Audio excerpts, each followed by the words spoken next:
दोस्तों, क्या आपको मालूम है कि मस्जिद अक्सा रात को खाली क्यों करवाई जाती है? कौन से फरिश्ते यहाँ पर पहरा देने आते हैं? सीसीटीवी कैमरा में जब देखा गया तो क्या नजर आया? सीसीटीवी कैमरे की फुटेज देखकर आपके भी रोंगटे खड़े हो जाएंगे।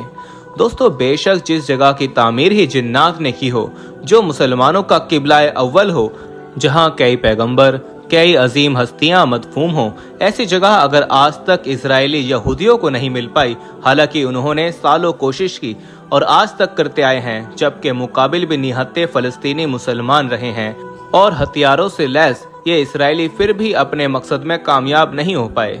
तो दोस्तों, इसकी एक ही वजह नजर आती है और वो ये है कि अल्लाह ताला इस घर की हिफाजत खुद करता है और फरिश्ते यहाँ पहरा भी देते हैं। दोस्तों, इससे पहले कि हम ये सारी हैरान कुन मालूमात फराहम करें, इससे पहले आपको सीसीटीवी फुटेज दिखाएं। वीडियो में आगे बढ़ने से पहले आपसे गुजारिश है, अगर आपने हमारा चैनल अभी तक सब्सक्राइब नहीं किया तो अभी कर लें और साथ में बेल आइकन को प्रेस कर दें ताकि आने वाली तमाम वीडियोस का नोटिफिकेशन आपको बर वक्त मिलता रहे।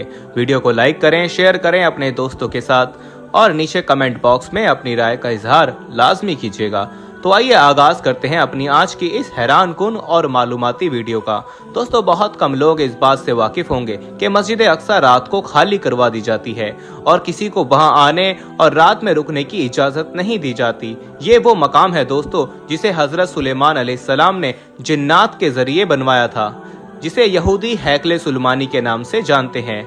और यही वो पाक मुकाम है जहां हजरत मरियम सलामुल्लाह अलैहा के बदने पाक में हजरत ईसा अलैहिस्सलाम थे और हजरत जिब्राइल अलैहिस्सलाम रोज उनके लिए जन्नत से खाना लेकर आया करते थे।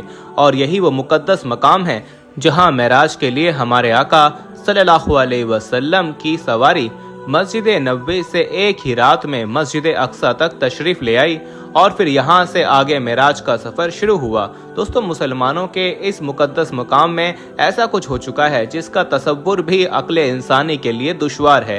कहते हैं दोस्तों, रात को इसको खाली रखने की वजह यह है कि कुछ सालों पहले की बात है, एक शख्स जो मस्जिद की निगरानी और दूसरे उमूर सर अंजाम दिया करता और रमजान के महीने में अक्सर इबादत के लिए मस्जिद अक्सा में होता था, एक दिन वो मस्जिद में बिल्कुल तन्हा था और इबादत के बाद तकरीबन रात के 1 बजे वो वापस जाने लगा और मस्जिद के दरवाजे को बंद किया तो उसे अंदर से किसी की आवाज आने लगी। उसने गौर किया तो वो कुरान पाक की तिलावत की आवाज थी। उसने दरवाजा खोला, अंदर जाकर जब देखा तो मस्जिद बिल्कुल खाली थी और उसके अलावा और कोई भी वहां पर मौजूद नहीं था। तो फिर दोस्तों, आवाज आखिर किसकी थी और कौन तिलावत कुरान पाक कर रहा था? वो दोबारा वापस मुड़ा, दरवाजे को बंद किया तो उसने फिर तिलावत कुरान पाक की वही आवाज सुनी। उसने फौरन दरवाजा खोला, अंदर जाकर देखा मगर ना ही कोई वहां मौजूद था और ना ही कोई तिलावत कुरान पाक कर रहा था। उसने दरवाजा फिर से बंद किया तो आवाज दोबारा आने लगी। वो पहले तो डर गया, फिर दरवाजा खोलकर देखा और फिर अच्छी तरह से मस्जिद का एक एक कोना छान मारा मगर उसे वहां कोई शख्स न मिला। दोस्तों, उसका कहना है कि उस रात वो डर कर वापस घर आ गया मगर अगली रात फिर उसके साथ ऐसा ही हुआ। उसको समझ नहीं आ रही थी कि आखिर ऐसा कौन है जिसकी तिलावत की आवाज तो आ रही है मगर वो खुद दिखाई नहीं देता। अगले रोज उसने मस्जिद की सिक्योरिटी अमले को बताया। उन्होंने कहा, परेशानी की बात नहीं है, हम अभी सिक्योरिटी कैमरे की रिकॉर्डिंग चेक कर लेते हैं ताकि तुम्हारा वहम दूर हो जाए।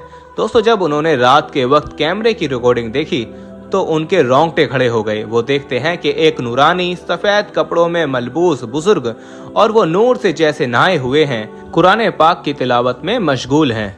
उनके जिस्म के आसपास नूर ही नूर है, बल्कि आप ये कह सकते हैं कि वो नूर का जिस्म है क्योंकि उनकी रोशनी से पूरी मस्जिद का अहाता रोशन था। फिर उन्होंने दोस्तों बहुत सी रातों की रिकॉर्डिंग चेक की तो तकरीबन सभी में ऐसा कुछ ही पाया, बल्कि एक रिकॉर्डिंग में तो 1 से ज्यादा नूरानी मखलूक नमाज भी पढ़ती दिखाई दी। ये सारी बात इमाम मस्जिद और इंतजामिया को बताई गई और सीसीटीवी फुटेज दिखाई गई तो इंतजामिया और इमाम मस्जिद ने फैसला किया कि रात के वक्त में मस्जिद खाली रखी जाए ताकि फरिश्ते अपनी इबादत खुलकर कर सकें। इसके बारे में एक आलिम का यूं भी कहना था कि अब तक अगर इसराइली निहत्ते मुसलमानों से मस्जिद न ले पाए हैं तो यकीनन अल्लाह अपने फरिश्तों के जरिए अपने घर की हिफाजत फरमा रहा है, तभी आज तक यहूदी मस्जिद अक्सा पर काबिज नहीं हो पाए हैं। दोस्तों, इसी तरह मेराज की अजीम सफर में एक वाक्य रूनुमा हुआ था जो कि एक पादरी ने बयान किया और वो मस्जिद अक्सा का बहुत बड़ा पादरी था। اس نے کہا کہ میری عادت تھی میں ہر رات سونے سے پہلے مسجد کے تمام دروازے بند کر دیا کرتا تھا۔ اس رات میں نے تمام دروازے بند کر دیے، لیکن انتہائی کوشش کے باوجود ایک دروازہ بند نہ ہو سکا۔ میں نے اپنے کارندوں اور اپنے تمام حاضرین سے مدد لی، سب نے اپنا پورا زور لگایا مگر دروازہ نہ ہلا۔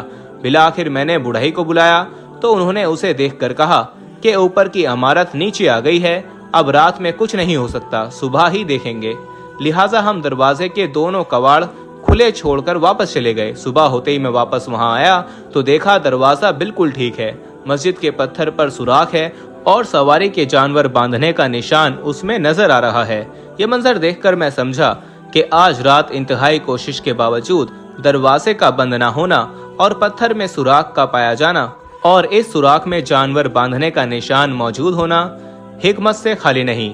میں نے اپنے ساتھیوں سے کہا کہ آج رات اس دروازے کا کھلا رہنا صرف نبی معظم صلی اللہ تعالیٰ علیہ وسلم کے لیے تھا۔ یقیناً اس نبی صلی اللہ تعالیٰ علیہ وسلم نے مسجد اقصی میں نماز پڑھی۔ دوستو، معراج نبی صلی اللہ تعالیٰ علیہ وسلم اصل میں معراج بندگی ہے۔ عظمتوں اور رفتوں کے اس سفر میں اللہ تعالیٰ نے اپنے محبوب بندے اور رسول کو انگنت انعاماتوں اور اعزازات سے نوازا۔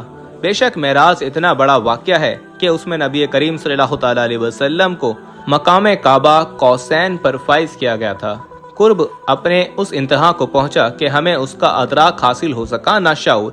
فاصلے مٹتے چلے گئے، دوریاں ختم ہوتی چلی گئیں، حجابات اٹھتے چلے گئے۔ درجات کے اس عظیم الشان بلندی پر جب جلوہ افروز ہو کر بھی عاجزی اور انکساری کا پیراہن اس رسول عظیم صلی اللہ تعالیٰ علیہ وسلم کے لیے باعث اعزاز بنا رہا۔ کرۂ ارضی پر واپسی ہوئی تو سیاہ لامکاں حضور صلی اللہ تعالیٰ علیہ وسلم کا بشری اور تہذیبی وجود سلامت تھا۔ تمام عبادات اور احکامات ایسے ہیں جو اسی زمین پر اتارے گئے ہیں، لیکن اللہ تعالیٰ نے نماز کا خصوصی معاملہ فرمایا کہ اسے اپنے محبوب کو اپنے پاس بلا کر عنایت فرمایا اور نماز کے معاملے میں اپنے حبیب کی بات بار بار مانی۔ حضرت انس بن مالک رضی اللہ تعالیٰ عنہ سے مروی ہے کہ رسول کریم صلی اللہ تعالیٰ علیہ وسلم پر معراج کی رات 50 نمازیں فرض کی گئیں۔ پھر آپ صلی اللہ تعالیٰ علیہ وسلم کے بار بار کہنے پر کہ امت کمزور ہے، ان میں کمی کی گئی، یہاں تک کہ 5 نمازیں کر دی گئیں۔ پھر اللہ تعالیٰ کی طرف سے ندا آئی، اے محمد صلی اللہ تعالیٰ علیہ وسلم، میرا فیصلہ تبدیل نہیں کیا جاتا، اور بے شک آپ اور آپ کی امت کے لیے ان 5 نمازوں کے ساتھ 50 نمازوں کا ثواب ہے۔ سبحان اللہ۔ اللہ کے رسول صلی اللہ تعالیٰ علیہ وسلم فرماتے ہیں، نماز مومنین کی معراج ہے، نماز تحفہ معراج ہے۔ ایمان کے بعد شریعت کا پہلا حکم نماز ہے۔ حضور صلی اللہ تعالیٰ علیہ وسلم پر اول بار جس وقت وحی اتری اور نبوت کریمہ ظاہر ہوئی، اسی وقت حضور صلی اللہ تعالیٰ علیہ وسلم نے با تعلیم جبرائیل نماز پڑھی اور اسی دن تعلیم حضور اقدس ام المومنین خدیجۃ الکبریٰ رضی اللہ تعالیٰ عنہا نے نماز پڑھی۔ دوسرے دن حضرت علی رضی اللہ تعالیٰ عنہ نے حضور صلی اللہ تعالیٰ علیہ وسلم کے ساتھ نماز پڑھی کہ ابھی سورت مجمل بھی نازل نہ ہوئی تھی۔ تو دوستو، ایمان کے بعد پہلا حکم نماز ہے۔ اللہ تعالیٰ سے دعا ہے کہ اللہ پاک ہمیں 5 وقت کی نماز پڑھنے کی توفیق عطا فرمائے اور ہمارے دلوں کو ایمان کی روشنی سے سرشار کر دے۔ آمین ثم آمین۔ ہمارے پاس بہت سارے ای میلز اور میسج آ رہے تھے کہ ہمیں شوگر کی دوائی بتائیے۔ تو اگر آپ کو شوگر کی بیماری ہے یا دھات کی بیماری ہے یا مردانہ طاقت سے ریلیٹڈ کوئی بھی بیماری ہے تو ہمارے پاس ان سب بیماریوں کی دوائی موجود ہے، جس سے آپ کی بیماری گارنٹی سے جڑ سے ختم ہو جائے گی۔ آپ کو صرف یہ دوائی ایک باری منگانی ہوگی، ایک بار سے آپ کی دوائی سے آپ کی جو بیماری ہے وہ جڑ سے ختم ہو جائے گی انشاءاللہ۔ ہمارے جو عالم ہیں انہوں نے اس دوائی پر پڑھائی کی ہے، وظائف کیے ہیں۔ تو اگر آپ دوائی منگوانا چاہتے ہیں تو ہم کوریئر سے آپ کے پاس دوائی بھیج دیں گے۔ دوائی کے پرائس بھی زیادہ ہائی نہیں ہیں۔ دوائی منگوانے کے لیے آپ اسکرین پر دیے گئے نمبر پر واٹس ایپ کر کے دوائی آرڈر کر سکتے ہیں، اور زیادہ جانکاری کے لیے آپ واٹس ایپ پر میسج کریں۔